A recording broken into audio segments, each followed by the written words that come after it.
It's our great honor to introduce Mr. Jacson, APIC President. She's with us today to meet the chapter members, and she'll talk about the value of education in the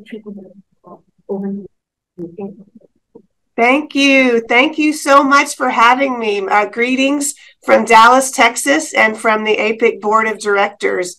Thank you to the conference committee for inviting me to come speak today. It's 8:30 in Dallas, Texas, but good afternoon to you. Let me share my slides.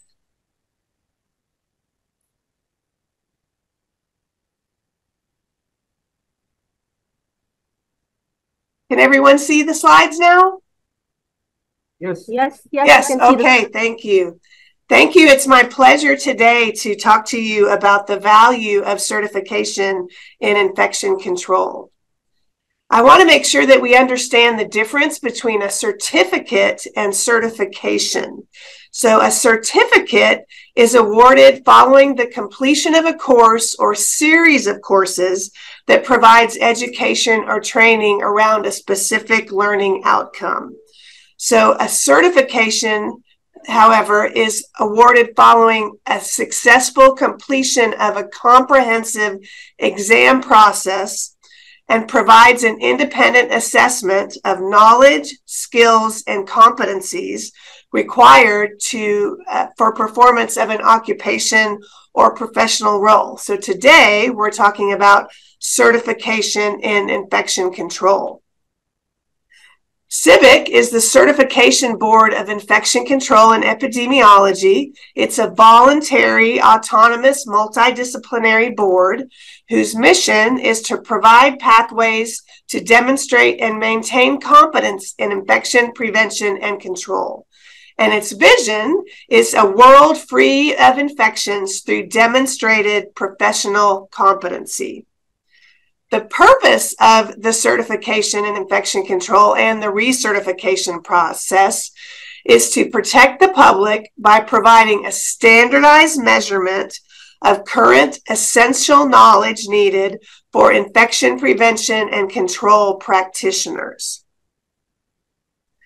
Now, what's important to note about the CIVIC certification or the certification in infection control is it's actually accredited by the National Commission for Certifying Agencies. There are other certifications in infection control, but none of them are certified or accredited like CIVIC's CIC.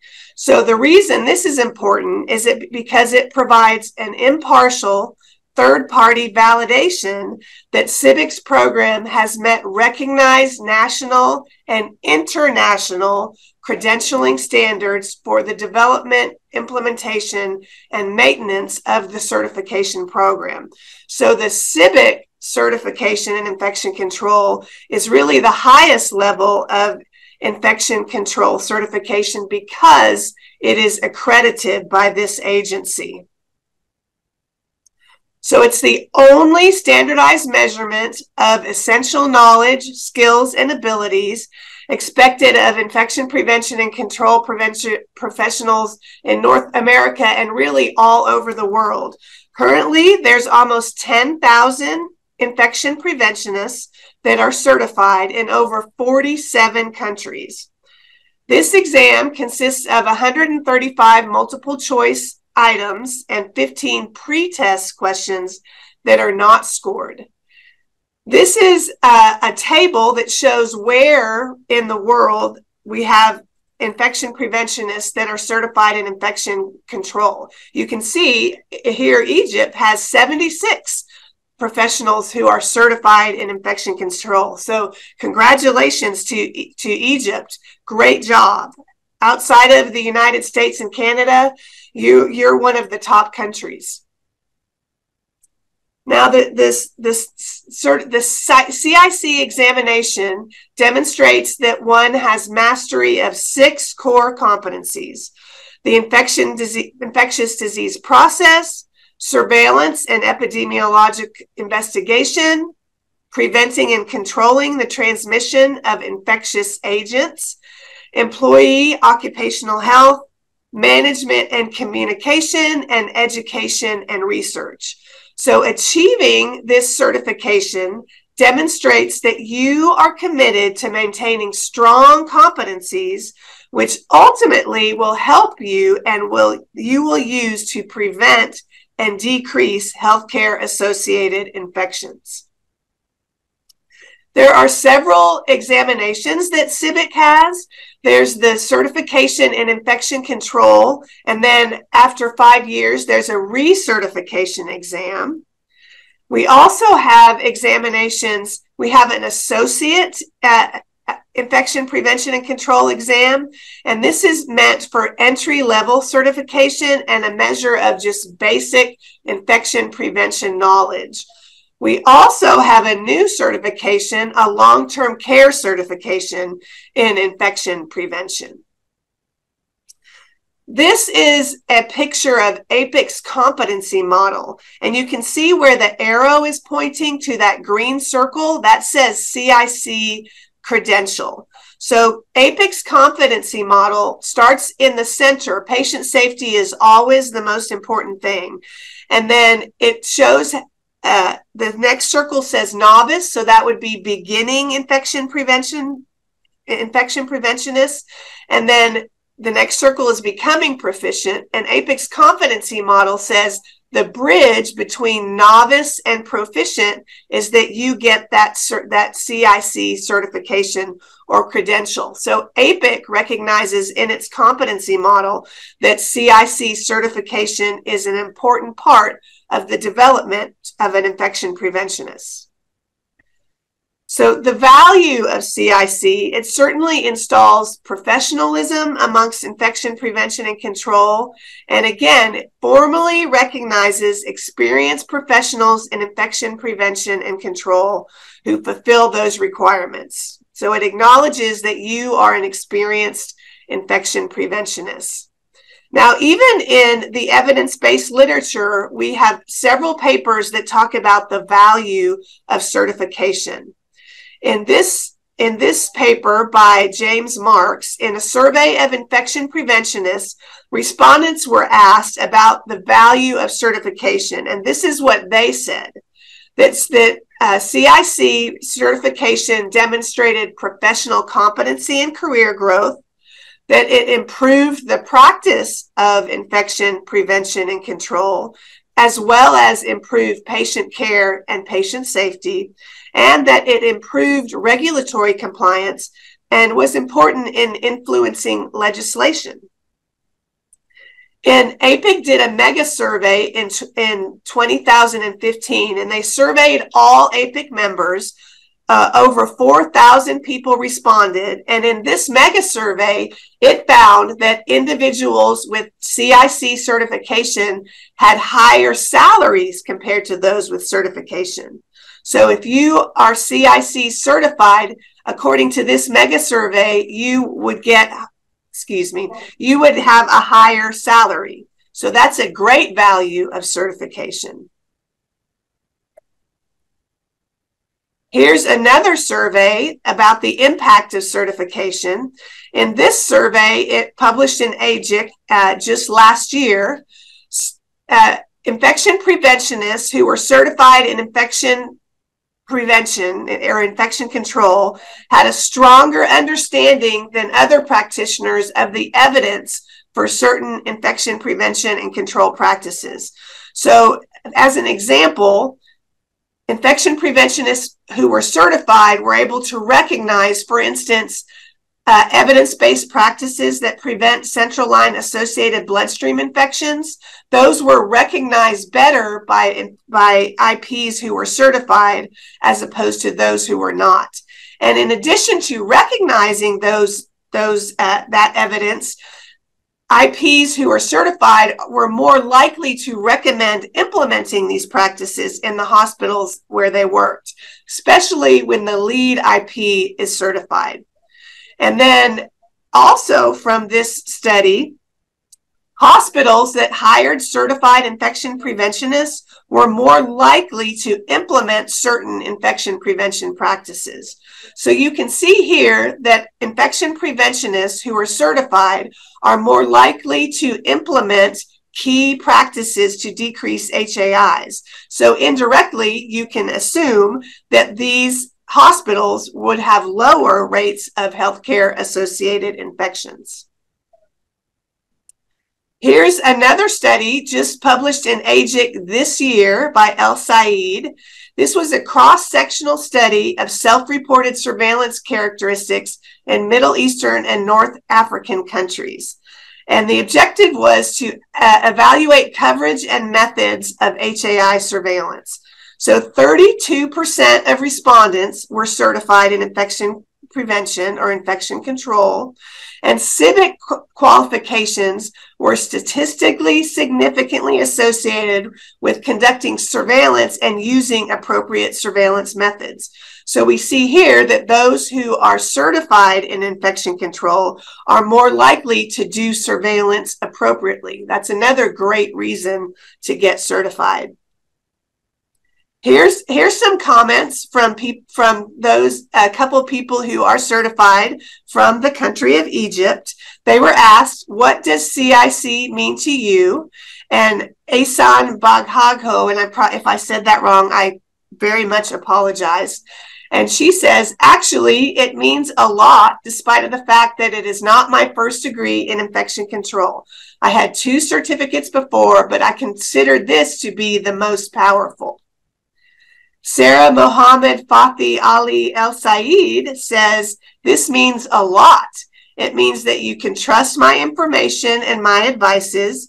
You can be able to know the most correct way to apply each practice from the most trusted reference, the Association for Professionals in Infection Control and Epidemiology. And then Yomna Sitate says, I became a part of an international community and it made me feel always supported and confident. So in summary, certification is not just passing a test. It is actually validating your knowledge and your skills. There's several published research studies that support an association between being certified in infection control and positive clinical outcomes. The NCAA, which accredits the CIBIC certification program, signifies that CIBIC has met the highest national voluntary standards of certification. Certification represents an infection preventionist and its institutions' commitment to continual improvement and contributes to patient safety. And APIC sees this, looks on its members who earn the CIC credential as having reached a significant milestone in their professional development in completion of the novice roadmap. So this is, I'm going to stop sharing and just say a couple other things. I've been practicing in infection prevention for about 30 years now, so a very long time. And I got certified after my second year of practicing. And I have, in my own practice, have just seen the value of certification and what it brings and how it helps me look at evidence and really helps me in my job in ultimately preventing and decreasing healthcare associated infections. So that's what I have for you today. I don't know if there are any questions. I thank you so much for having me, and I hope all of you will consider getting a certification in infection control. I know many of you probably already have it. Are there any questions? Thank you very much. Are there any questions? Professor Mahmoud is the general of the conference. Hello. Hello, Patricia. Thank you for this informative presentation about the value of certification. I want to ask a question about the, you mentioned that the certified personnel have hiring opportunities in relation to non-certified, and also has higher salaries. Yes. Do any evaluation of the certified personnel regarding the performance quality in their work through interviews with stakeholders, also in order to evaluate the performance and also evaluate the certification process? There's so if I'm understanding correctly, you are asking if there's any evidence that those that are certified in infection control have better quality of their work. Was that the question? Quality in work in relation to non-certified personnel. Yes, there is one of the slides that I showed there. It did. There's not good evidence that links. There was one paper that linked infection preventionists that were certified in infection prevention to lower healthcare associated infection rates. But there were also 2 other papers that were published that did not show that difference. So I think as far as quality of work, we can say from the one study that infection preventionists that are certified do surveillance better than those who are not. And they're also able to determine what the best evidence-based practices are in order to implement in the hospital. There's not a lot of strong evidence yet that shows that those certified have lower infection rates, but I personally think they probably do. We just have not seen that published in the literature yet. Thank you, Patricia. Any question? There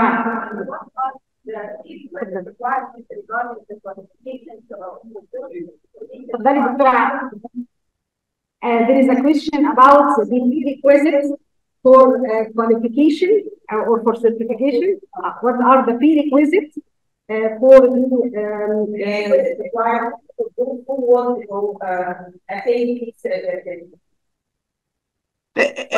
qualifications to take this certification exam? Is that the question?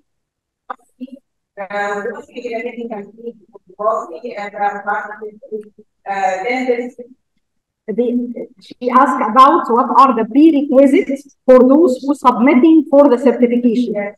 Oh yes, I don't.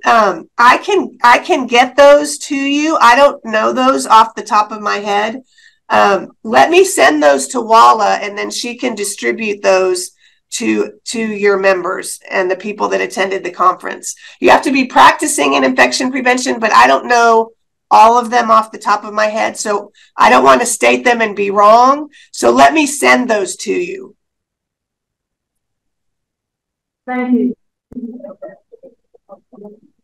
Any questions? Thank you, Patricia. Thank you so much for having me. It was a great pleasure. I appreciate you asking me to come. Thank you so much. Bye-bye. Bye-bye.